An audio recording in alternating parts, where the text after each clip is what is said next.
রূপমকে একটা চাকরি দিন, এমএ পাস, বাবা নেই, আছে প্রেমিকা। সে আর 2-1 মাস দেখবে, তারপর নদীর এপার থেকে নদীর ওপারে গিয়ে বলবে, রূপম আজ চলি, তোমাকে মনে থাকবে চিরদিন।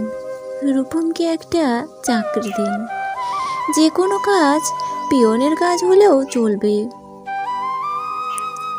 তমালবাবু ফোন তুললেন। ফোনের অন্য প্রান্তে যারা কথা বলেন তারা যেহেতু দেখা যায় না, সুতরাং তারা দুর্জয়। তমালবাবু মামাকে বললেন, রূপমের একটা চাকরির দরকার।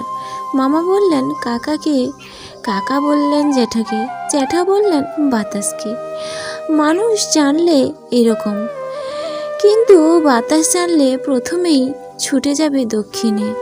সে বলবে দক্ষিণের অরণ্য, অরণ্যকে আগুনকে।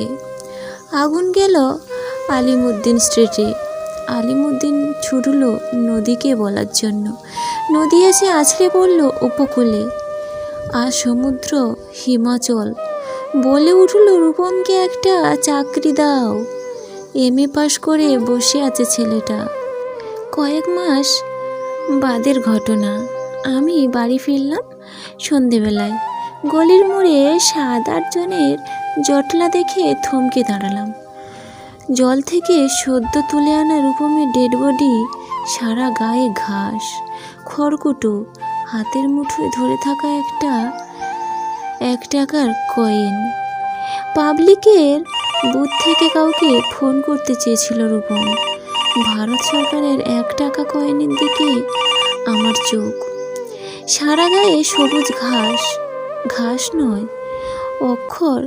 এমএ পাস করতে একটা ছেলেকে যত অক্ষর পড়তে হয়, সেই সমস্ত ব্যর্থ অক্ষর ওর গায়ে লেগে আছে। একটা ছেলেকে কেন আপনারা এমএ পড়ান? কেন আহ্লাদে 8খানা বিশ্ববিদ্যালয় বানিয়েছেন? তুলে দিন। এই কথাগুলো বলবো বলে ফোন তুললাম। পবিত্র সরকারের ফোন বেজে উঠল। ফোন বেজে চলল। ফোন বেজেই চলল 20 বছর ধরে। ওই ফোন বেজেই চলেছে, আরও 20 বছর বাজবে।